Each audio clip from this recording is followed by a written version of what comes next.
Benjamin Harper had built his life like a fortress.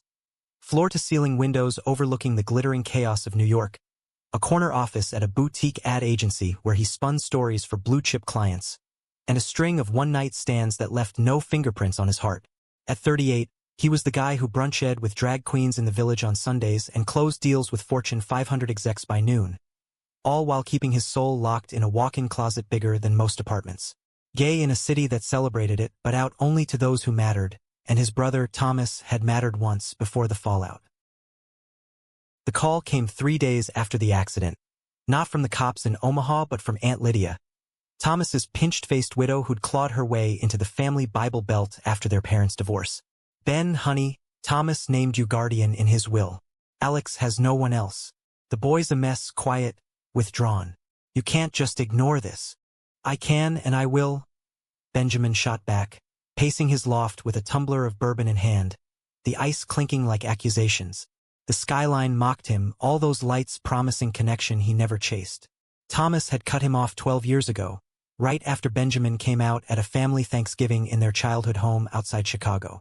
"Faggot," Thomas had hissed later, drunk on cheap wine, shoving him against the garage wall.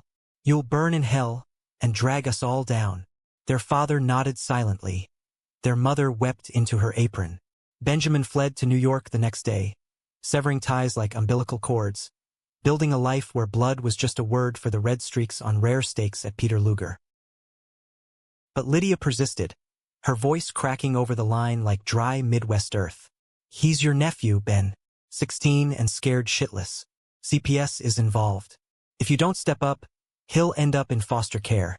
Some stranger's house in godforsaken Nebraska." Benjamin paused at the window, rain tracing veins down the glass. He pictured a kid, Thomas's kid, with his brother's square jaw and their mother's soft brown eyes, lost in a system that chewed up queers like him for breakfast. "Send him here," he said finally, the words tasting like defeat. "But don't expect miracles. I'm not cut out for this." The flight from Omaha landed at LaGuardia 2 weeks later, under a sky the color of bruised plums.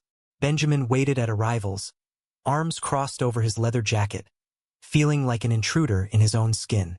Alex emerged from the gate last, a lanky shadow in baggy jeans and a hoodie that swallowed him whole, backpack slung over one shoulder like it held his entire world. 16 going on fragile, with tousled auburn hair that fell into eyes too old for his face. Thomas's eyes, but softer, haunted. He scanned the crowd, then froze when their gazes locked. "You're Uncle Ben." Alex's voice was a whisper, barely audible over the airport din, his hand white-knuckling the strap. "Benjamin," he corrected, extending a hand that hung awkward in the air. Alex shook it limply, his palm clammy, and Benjamin caught the faint scent of cheap soap and fear. No hug, no tears, just a nod, and they were off, weaving through the throng toward the yellow cab line. The drive into the city was a monologue of Benjamin's making. Pointers on the subway, warnings about pickpockets in Times Square, a half-hearted rundown of his agency's latest campaign for artisanal whiskey. Alex stared out the window, chin on fist, the Hudson blurring into steel canyons. "You don't have to do this," he said suddenly, voice flat as the Nebraska plains they'd left behind. "I get it. Dad said you were busy, important." Benjamin's grip tightened on the wheel. "Wait." No, he was in the back seat. The cabbie swerved, honking at a bike messenger. "Your dad said a lot of things that weren't true." The words slipped out, sharper than intended, and Alex flinched, curling further into the door. Silence fell like a guillotine, broken only by the cabbie's radio crooning Springsteen. Thunder Road, of all things, a song their father used to belt out on road trips before everything splintered. The loft hit Alex like a fever dream. Exposed brick walls lined with abstract prints from Bushwick galleries, a kitchen island bigger than his old bedroom, and a view that made the Empire State look like a toy. Benjamin showed him the guest room, spare, with a queen bed and IKEA dresser he'd assembled in a hungover haze last weekend. "It's yours. School starts Monday at that prep academy uptown. Tuition's covered. We'll figure out the rest." Alex dropped his backpack, unzipping it with mechanical precision. Out tumbled a dog-eared copy of The Catcher in the Rye, a crumpled pack of gum, and a battered sketchbook that skidded across the hardwood.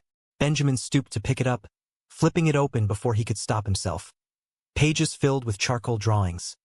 Jagged cityscapes that bled into rural fields, faces twisted in silent screams. A lone figure on a bridge, arms outstretched like he might fly or fall. "Give that back." Alex snatched it, cheeks flushing crimson, clutching it to his chest like a shield. "Sorry. Artist, huh?" Benjamin straightened, forcing a smile that didn't reach his eyes. "Cool. I know a guy at MoMA if you ever want feedback." Alex's laugh was bitter, a sound too adult for his frame. "Feedback, right? Dad hated when I drew. Said it was queer shit. Making shit up instead of fixing cars like a man." He bit his lip, eyes darting away, and Benjamin's stomach twisted.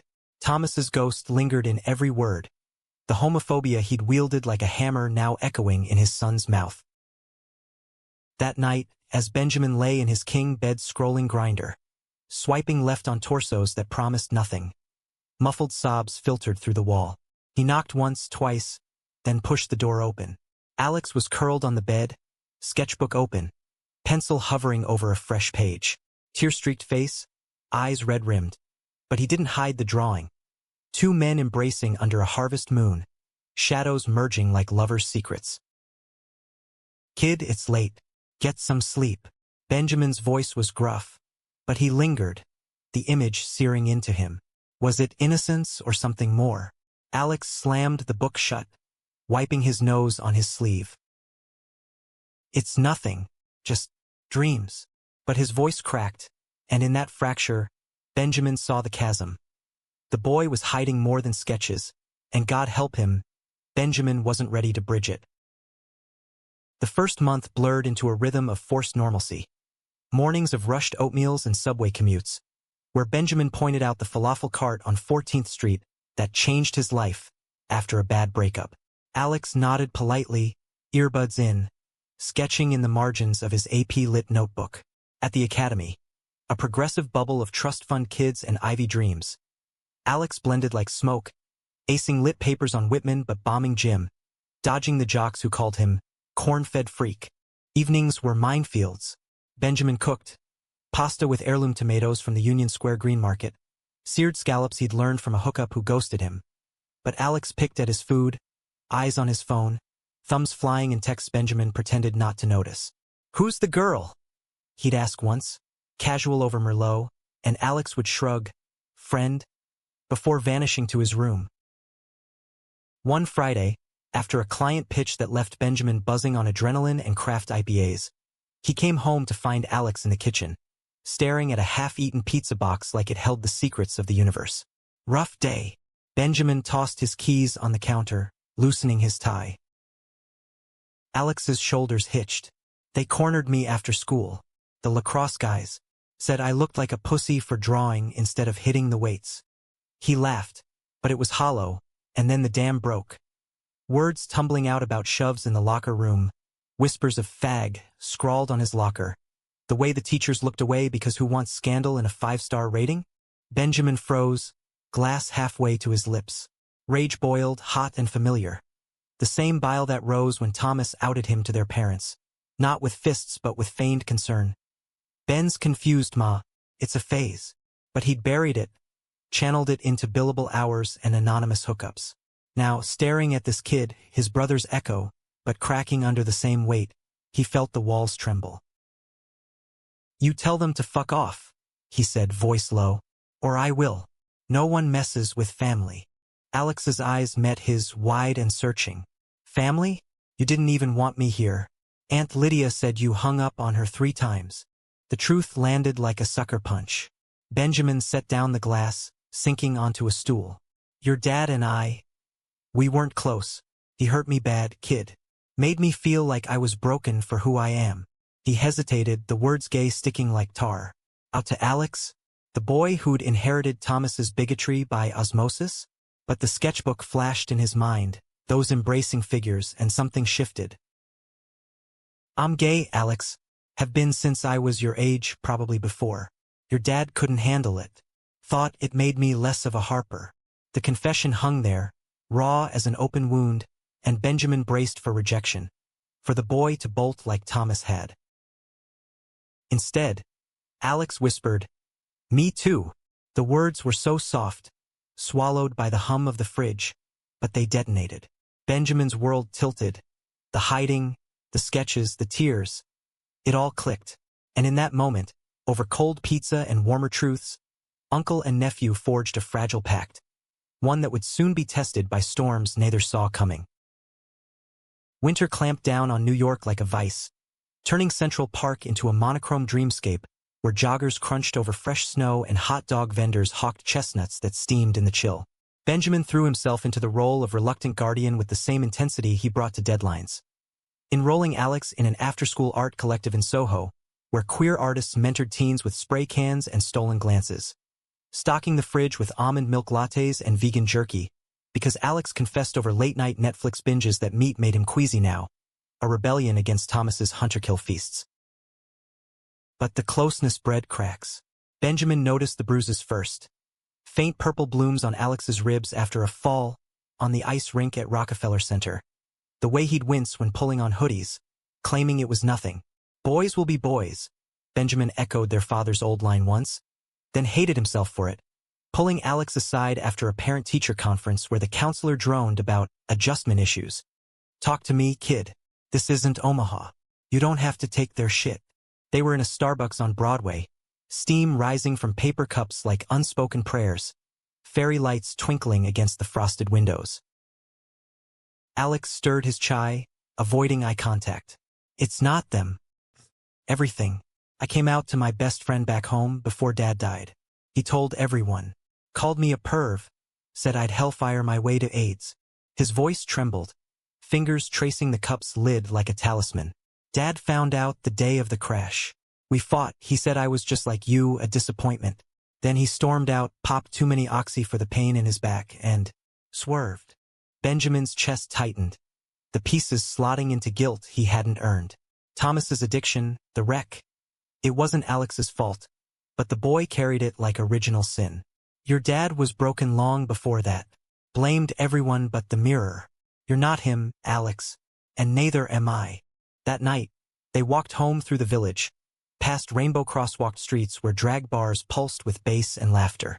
A street performer strummed Hallelujah on a battered guitar, and Alex paused, sketching the scene in his ever-present notebook. The performer's coal-lined eyes, the crowd's eclectic faces, old lesbians with gray afros, twinkish college boys hand in hand. Benjamin watched, pride swelling unbidden. This kid, with his quiet fire, was blooming in soil Thomas would have salted. But romance, that slippery beast, crept in on paws like a stray cat. It started at the art collective, where Benjamin volunteered as a chaperone one snowy Tuesday, more to keep tabs on Alex than anything. The space was a converted warehouse, walls dripping with murals of intertwined bodies that blurred gender lines, air thick with turpentine and possibility.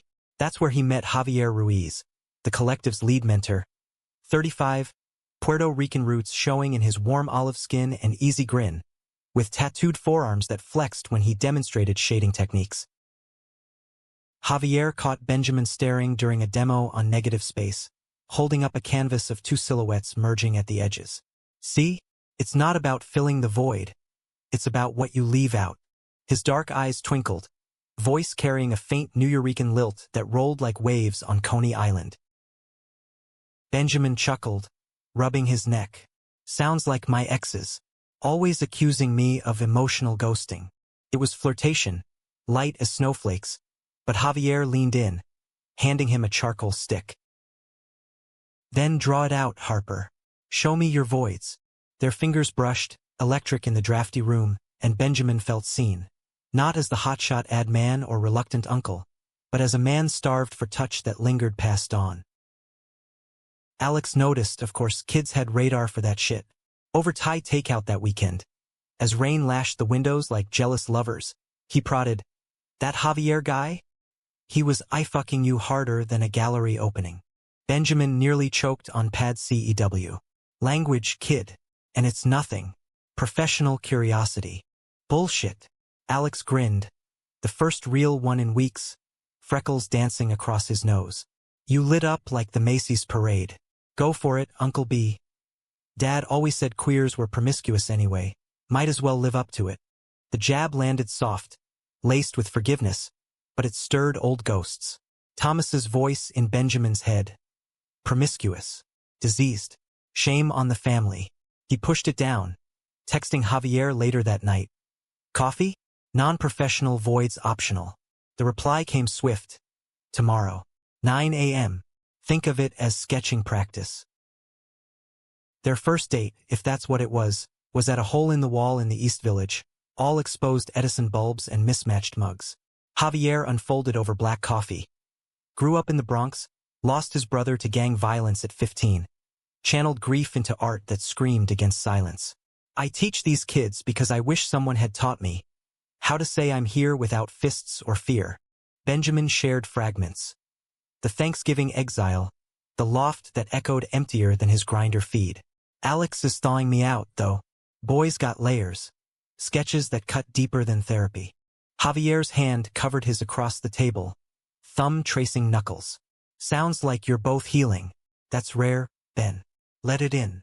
They kissed in the alley after, snow dusting their shoulders. Javier's stubble rasping against Benjamin's jaw like sandpaper on silk. It was hungry, unpolished, teeth clashing, hands fisting coats. And Benjamin pulled back gasping, alive in a way he hadn't been since college fumblings in dorm showers. Word spread, as it does in tight-knit queer circles.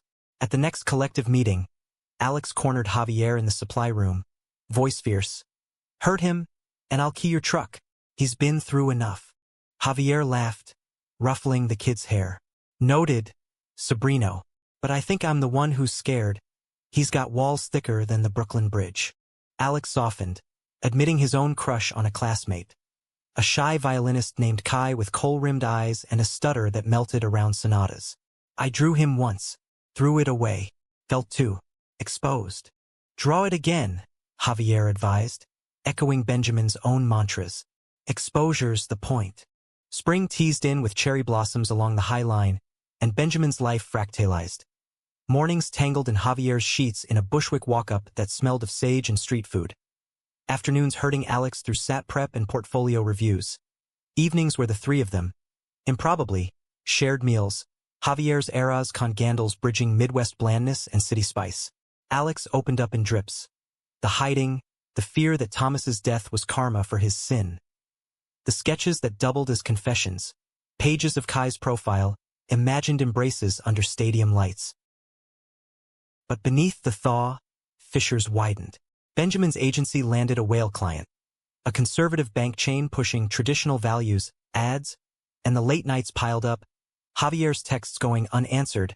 Alex's questions sharper. You bailing like Dad did? Paranoia crept. Was Javier too good? Too steady? And Alex. Those bruises lingered, unexplained. A purple crescent on his collarbone glimpsed in the shower steam. The betrayal hit on a muggy May night, after Benjamin's pitch won the account. Champagne buzz at a rooftop bar in Midtown, Javier's arm around his waist, when his phone lit up. A text from an unknown number. Tell your nephew to stay away from my son, or the pics go viral. Attached. Grainy shots. Alex and Kai in the school stairwell, hands linked, lips brushing in a stolen kiss. Below, freak. Benjamin's blood iced. He shoved the phone at Javier, vision tunneling.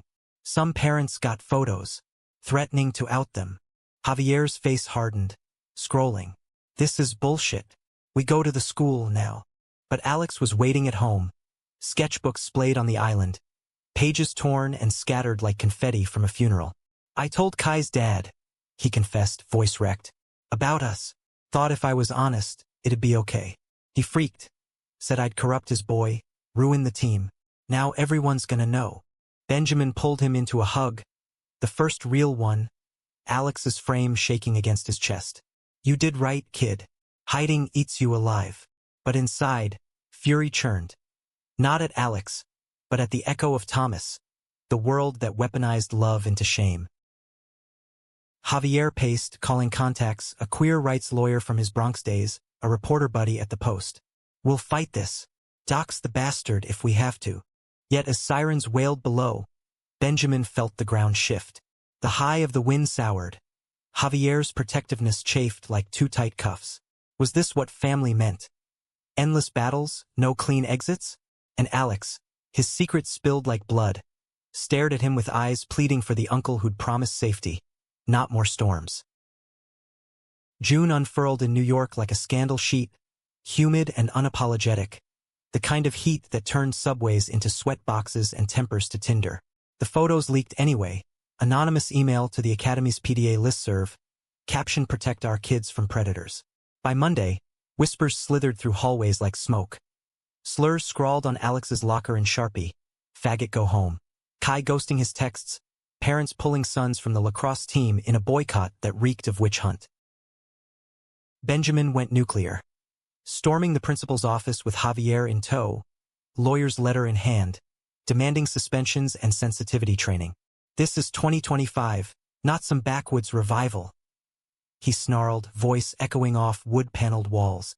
The principal, a doughy man with a bow tie and Biden smile, nodded placatingly, promising investigations. But his eyes darted to the donor plaques like they held salvation. Alex skipped the rest of the week, holing up in the loft with blinds drawn, sketching feverishly.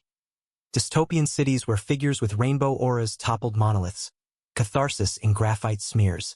Benjamin worked remote, fielding Javier's worried calls while microwaving lean cuisines. He's tough, Javi. Like his old man. Wait. Shit, bad example. One evening, as thunder rumbled over the East River, Alex emerged from his cave, sketchbook under arm. Wanna see something? The thing I was hiding. From Dad. From everyone. Benjamin set down his laptop, heart thudding. They sat on the fire escape, city lights winking like conspirators, the air thick with ozone and unspoken dread. Alex flipped to the back pages. Not lovers' embraces, but portraits. Dozens of them. Thomas, mid-laugh at a state fair. Eyes crinkled with joy Benjamin hadn't seen since boyhood. Thomas under the hood of his Chevy, grease-streaked and grinning. And then the gut punch. Thomas and Benjamin, young, arms slung around shoulders at Wrigley Field. Cubs hats askew. A snapshot from before the fracture. Found these in his closet after the funeral, Alex said, voice steady now. Letters too. Dad wrote them to you, never sent them. Said he was sorry for the fight, for calling you. That word. Blamed the church, the town, his own fears. He was getting clean, Uncle B. Wanted to reach out, bring us all back together. But the crash. Benjamin's throat closed, fingers tracing the ink.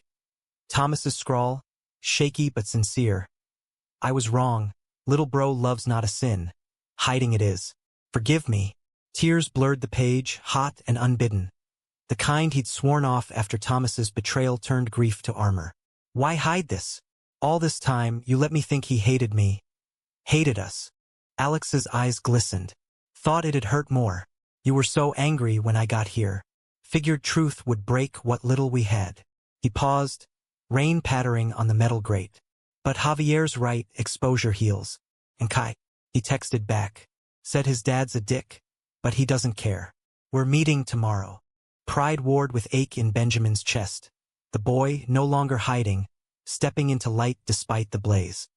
He pulled Alex close, the hug lingering, paternal now in its fierceness. You're braver than me, kid. Always were.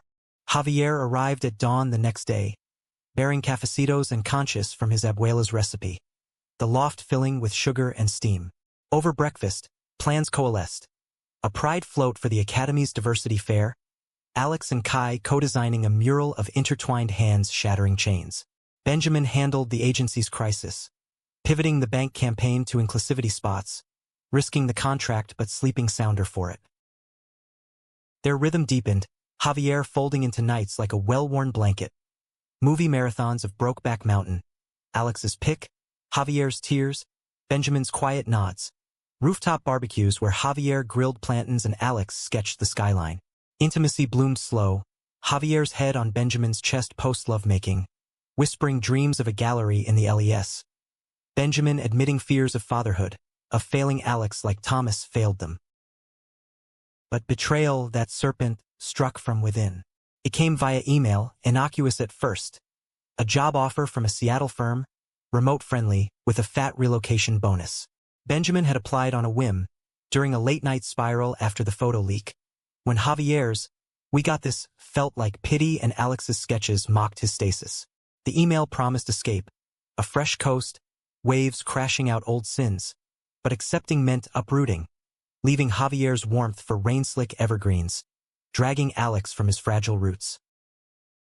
He didn't tell them, not at first. Stashed the printout in his desk drawer, next to Thomas's unsent letters, guilt gnawing like termites. Dates with Javier turned mechanical.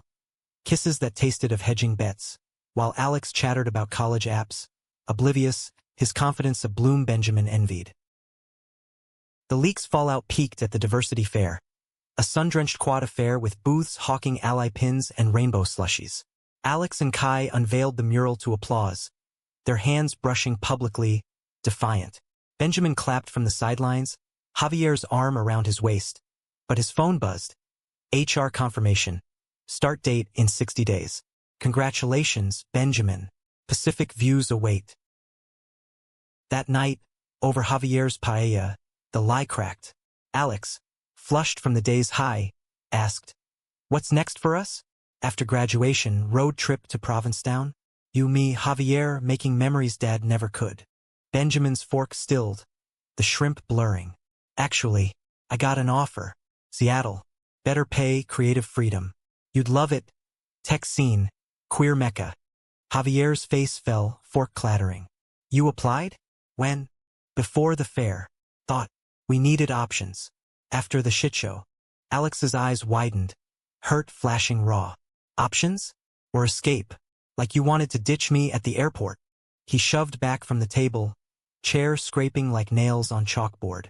I thought we were family, but you're just like the rumors. Run when it gets real. The door slammed, Alex bolting to his room, and Javier turned, voice laced with betrayal. You hid this, Ben. After everything, Thomas's letters, the fight we just won. We're building something, and you bail. It's not bailing, Benjamin protested, but it rang hollow, the drawer of secrets mocking him. Javier left soon after, kiss on the cheek cold as Seattle fog, murmuring, "Call when you're done running." Alone, Benjamin rifled the desk, Thomas's words leaping out. Fear makes cowards of us. Bro, don't let it steal your shot at love. He sank to the floor, back to the wall, sobs racking him, the first since the voicemail.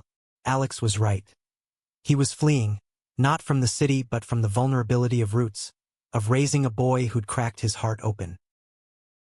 Dawn found him at Alex's door, knocking soft. Kid, I fucked up. The job's a ghost. I'm staying if you'll have me. The door creaked, Alex rumpled and red-eyed. Sketchbook clutched like armor. Prove it. Tell Javier. And no more hiding. Benjamin nodded, the pact renewed, but the high was fleeting.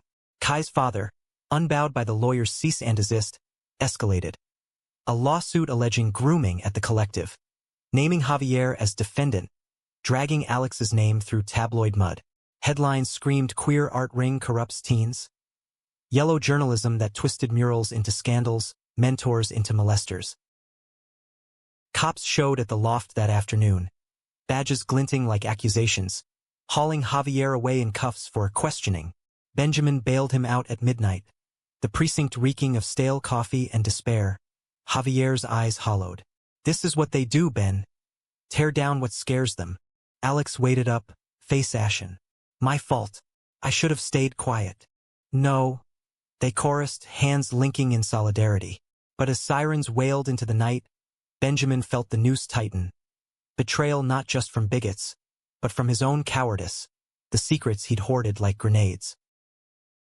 July's heat wave baked the city into submission, asphalt shimmering like mirages, air conditioners humming dirges through sleepless nights.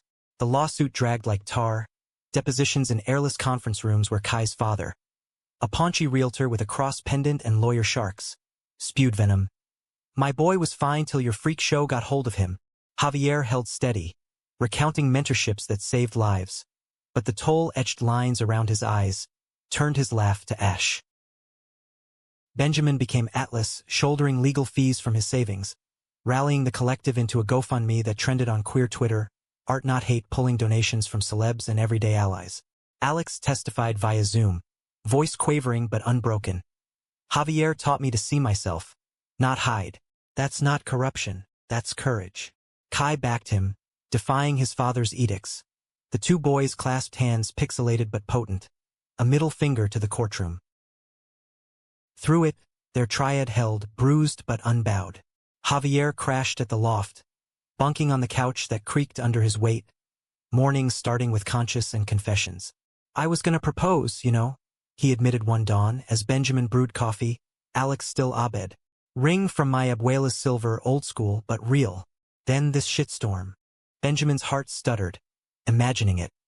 Javier on one knee amid gallery lights, vowing forever. Still can. When the dust settles. But dust became deluge. The night before trial, Benjamin got the call. Aunt Lydia, voice shrill from Omaha. Your brother's estate, turns out Thomas had a policy. Pays out to you as guardian. But only if you keep Alex in Nebraska. Family values, he stipulated. Sign over custody, or lose it all.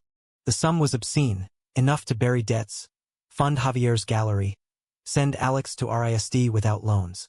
Temptation coiled, whispering of ease, of offloading the weight. He paced the loft, moon silvering the Hudson, Thomas's letters mocking from the drawer. Don't sell your soul for silver, Ben. Dawn broke with decision. He burned the offer in the sink, flames licking paper like absolution, ashes swirling down the drain. We're staying, he told Alex over breakfast, Javier's hand warm on his knee under the table. All of us. New York roots, baby. The trial was a circus. Reporters clustering like vultures outside the courthouse, protesters waving signs. Love wins clashing with God hates fags. Inside, Javier's testimony shone. Slides of murals that healed, testimonials from alumni now thriving in Broadway sets and book deals. Kai's father crumbled on cross, admitting the photos were bait. His concern, a cloak for bigotry unearthed from his own repressed youth. A college fling buried under marriage and mortgages. The judge, a no-nonsense Latina with a rainbow pin, dismissed the suit with prejudice, fining the plaintiff for frivolous filing. Cheers erupted in the gallery, Alex leaping into Kai's arms, Javier pulling Benjamin into a kiss that tasted of victory and salt, tears mingling with sweat. Fall crept in on gilded leaves, the loft transforming. Alex's room now a studio, canvases leaning like sentinels. Javier's clothes migrating to Benjamin's closet, his scent of citrus cologne a constant. They road tripped to Provincetown. Top down on a rented Mustang, wind whipping auburn and dark hair. Crashing waves and lobster rolls, Alex and Kai stealing kisses on dunes while Benjamin and Javier walked hand in hand. Rings glinting on fingers. Simple bands, exchanged in a Central Park ceremony under October oaks. Witnesses a motley crew of artists and allies. Yet the humanist lingered in the scars.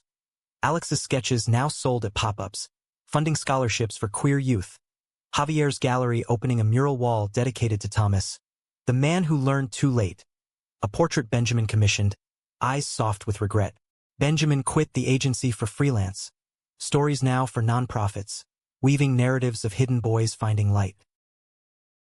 One Christmas Eve, snow blanketing the city like forgiveness. They gathered. Alex home from freshman year at Pratt, Kai in tow, Javier basting a pernil that filled the loft with home. Benjamin raised a glass, voice thick. To what we hid and what we found. Alex clinked, eyes shining. To uncles who stayed, and loves that don't run. As carols drifted from the street. Silent night in a busker's gravelly tenor. Benjamin pulled Javier aside, forehead to forehead. You saved us, you know. Me most of all. Javier smiled, that Nuyorican warmth thawing the last frost. Nah, you did the hard part. Facing the mirror. Outside, the skyline twinkled. A constellation of secrets spilled into stars. Thomas's ghost watched, perhaps, from some ethereal I-80, whispering absolution. In the end, it wasn't perfection. No tidy bows on broken things, but humanity. Messy, profound, the quiet revolution of choosing kin over kings, love over leaving. And in that choice, Benjamin found not just a family, but a life worth the hiding no more.